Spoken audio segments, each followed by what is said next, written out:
pernah nggak sih itu cara kita diperlakukan orang tua itu berpengaruh ke anak-anak? Saya yakin Bapak Ibu yang hadir pun merasakan hal yang sama gitu ya. Ketika kebetulan saya merasa itu, saya dibesarkan di keluarga yang bapak saya itu orang pabrik gula, Mbak Evi. Orang PG, saya lahir di loji, kalau orang bilang ya, di perumahannya pegawai pabrik gula yang lebih kepada apa itu ya, rada-rada kayak semi-semi Belanda gitu ya. Pokoknya yang otoriter, yang kita harus selalu nurut. Bahkan saya ingat dulu tuh ada orang yang ikut ke orang tua saya tuh kalau jalan tuh harus merangkak gitu ya di depan orang tua itu. Sehingga kami itu dibesarkan dengan keterbatasan untuk menyampaikan pendapat gitu. Nggak boleh ngomong sembarangan, itu nggak boleh. Waduh, Mbak Fubi sama ya sama saya ya. Oke. Jadi kita tuh nggak diizinkan berpendapat. Semua harus ikut orang tua. Semuanya diatur gitu ya. Kita nggak boleh eksplor. Bahkan saya termasuk orang yang nggak diizinkan untuk terlalu berinteraksi dengan orang-orang lain yang setelah di screening sama ayah saya itu tuh nggak bagus untuk kamu gitu. Jadi kami tuh dibatasin gitu. Nah, Teh Fufi ini ketawanya kenceng, kayaknya kita sama banget ya Teh ya. Nah, yang terjadi Mbak Evi, karena saya merasa kecil saya itu terkekang, terkungkung, nggak bisa eksplor, ini itu tuh nggak dibolehin gitu ya. Sampai Badung saya itu juga ada gitu, kadang siang harus tidur siang gitu ya. Dulu tuh kita disuruh tidur siang susah. Sekarang kita kerja siang nggak boleh tidur, kita tidur kan. Uniknya orang ya. Dulu selalu harus tidur siang, dikunci di kamar, dan itu kecerdasan saya muncul di sana, yaitu dengan bagaimana caranya bisa lari dari kamar tanpa ketahuan itu ya, jadi mengasah keahlian. Ini semua Mbak Evi akhirnya menjadikan saya itu ternyata dibesarkan dengan cara ini nggak asik ya, nggak enak ya, saya nggak bisa eksplor, saya tertekan. Sehingga yang terjadi pada saat saya mengasuh anak saya yang pertama, saya lakukan hal yang totally different. Saya balik sama sekali. Anak saya ini saya loskan gitu ya. Kata lagu tuh lost doll gitu ya. Jadi saya bebasin sebebas-bebasnya dia bereksplorasi. Hasilnya gimana? Wah, hasilnya kalau ini di sini mungkin ada saudara saya yang pernah jadi tetangga saya. Mereka adalah orang-orang yang terancam ketika anak saya mau main ke rumahnya.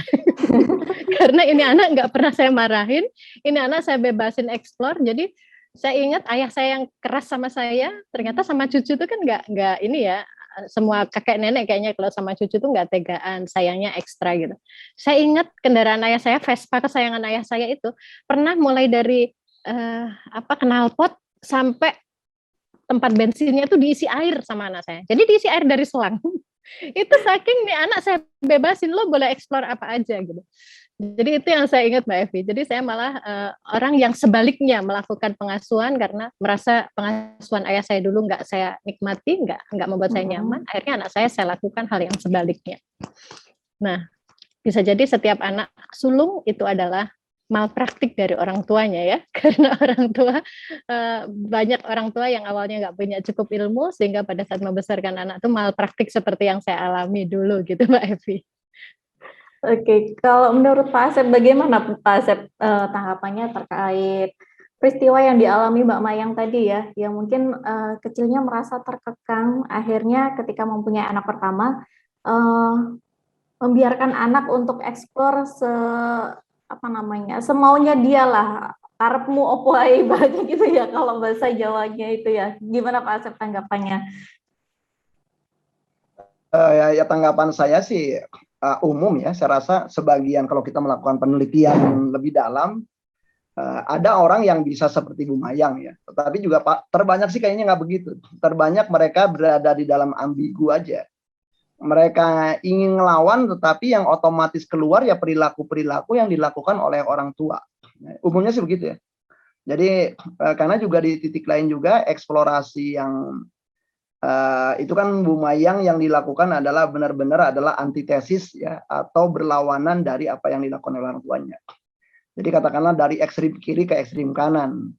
Nah tentunya saja ada tantangannya juga gitu ketika di ekstrim kanan juga, karena kesiapan, karena anak juga barangkali tidak mendapatkan enggak semua keluarga siap lah. Karena artinya juga yang paling penting juga kita gimana caranya menyiapkan anak dalam rangka menuju kedewasaan. Kan sebenarnya pengasuhan itu apa sih? Pengasuhan itu kan intinya itu doang tuh. Bagaimana menyiapkan anak menuju ke kedewasaan.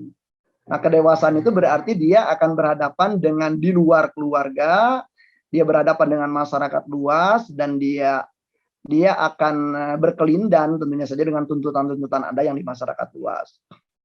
Nah, pada waktu Bu Mayang melakukan pengasuhan yang relatif berbeda, ya, sama sekali berbeda dengan orang tuanya, tantangannya adalah tadi, apakah juga rambu-rambunya Bu Mayang siapin, ya, bahwa ada rambu-rambu orang lain, ada rumah orang lain, ada aturan orang lain, ada tantangan-tantangan di orang lain yang barangkali juga perlu diketahui anak. Sehingga perilaku itu jadi begini.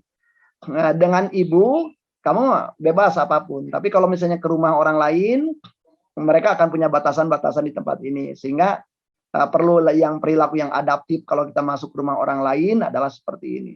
Nah, selama skemanya lengkap, sehingga anak menjadi tahu gitu bahwa sebuah perilaku itu adalah menjadi boleh dan tidak boleh, sangat tergantung norma yang ada di orang, di keluarga, atau di masyarakat tertentu. Nah, kalau dengan demikian menjadi lengkap, gitu. Sehingga si anak menjadi punya banyak pilihan, gitu, punya banyak pilihan perilaku. Dia menjadi memilih gitu untuk berperilaku tertentu dan tahu resiko dari perilaku tertentu. Nah, jadi ada tantangannya. Nah, saya tidak tahu tuh apakah Bu Mayang juga tadi loss juga plus batasan gitu, karena loss tanpa batasan juga mengerikan juga gitu ya. Saya rasa itu jadi Bu Evi ya. Jadi pertanyaannya adalah bukan boleh nggak sih berbeda, boleh-boleh aja sih sebenarnya gitu. Nggak ada masalah gitu. Selama tentunya saja yang difasilitasi oleh Bu Mayang dan suaminya terhadap anak-anaknya ini adalah menyiapkan ruang bahwa si anak pun akan berhadapan dengan lingkungan yang macam-macam. Dan anak juga sudah tahu juga bahwa perilaku dia bebas itu adalah dalam konteks tertentu. Dalam konteks lain dia harus lihat-lihat dulu gitu ya. Dan dia harus siap juga gitu mengelola resiko. Nah, selama tema-tema itu diajarkan lengkap seperti itu, oke-oke aja gitu.